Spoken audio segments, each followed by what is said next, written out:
Hello again. Time to close the books on Chapman and Larson. Don't have Larson ready to hand, but here's Trials of the Monkey. It's a good book. And so we finish our two texts, Larson's professionally and historically correct scholarly account of the 1925 Scopes trial, and Chapman's quirky memoir built around a trek to Dayton and a missed reenactment. We missed it too this summer, thanks to COVID. But maybe your appetite has been whetted and you'll get there eventually, as I did in 2018. I definitely intend to make the 2025 centenary performance, God willing.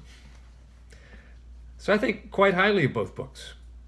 So different and yet, in their different ways, both so full of humanity.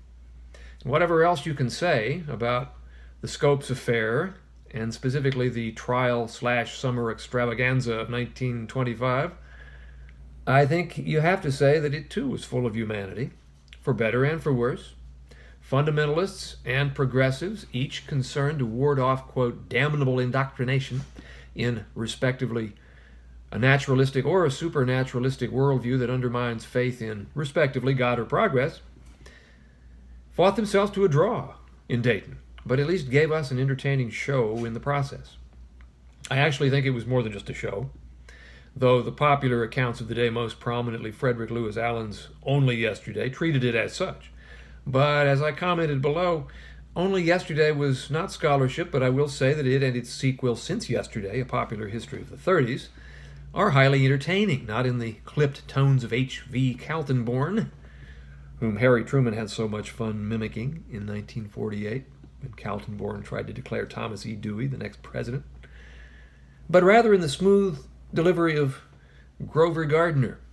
I do recommend the audiobook versions of each, but with the clear understanding that these are popular and breezy renditions of how those decades felt to many who lived through them, and not faithful records of what really happened in every instance. Allen treats the 20s as a series of entertainments, of shows, and in retrospect, that's what the Scopes affair was at the time. In the larger sweep of history, though, I think it was more than that. It was a milestone marker indicating our national regression from a more enlightened and less polarized way of thinking about science, religion, individual liberty, the meaning of our existence, academic freedom, etc., etc. And we're still retreating. In many ways, we're less enlightened about such things than were our forebears in the late decades of the 19th century. So who won Scopes? Did anybody? Well, to the extent that we're still reflecting on it and trying to fashion a more enlightened stance towards the issues it raised, I think we can win a greater depth of light and insight. But the game is now in extra innings with no end in sight. Of course, my baseball metaphor is in jeopardy again. The 2020 season once more under the life-threatening shadow of COVID. Miami Marlins, very seriously infected. So the baseball season's end may well be in sight, alas. But not so the ongoing competition between advocates of science and religion, those who have paired off into opposite corners on those large discussions. I think, though, the only way that the game can finally be won is if we all come to understand that science and religion each have their place.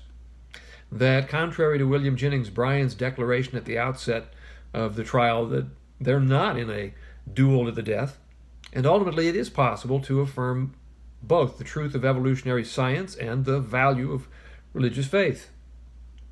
To his credit, the atheist cum agnostic Matthew Chapman arrives at a similar conclusion. I do have to take issue, though, with his suggestion that atheists are committed to an arrogant conviction in the non-existence of a god or gods. He says, I came back from Dayton with even less certainty than I had when I went. I went down to Tennessee an atheist, I came back an agnostic, refusing to share with these men the arrogance of any conviction in a matter so clearly unprovable either way.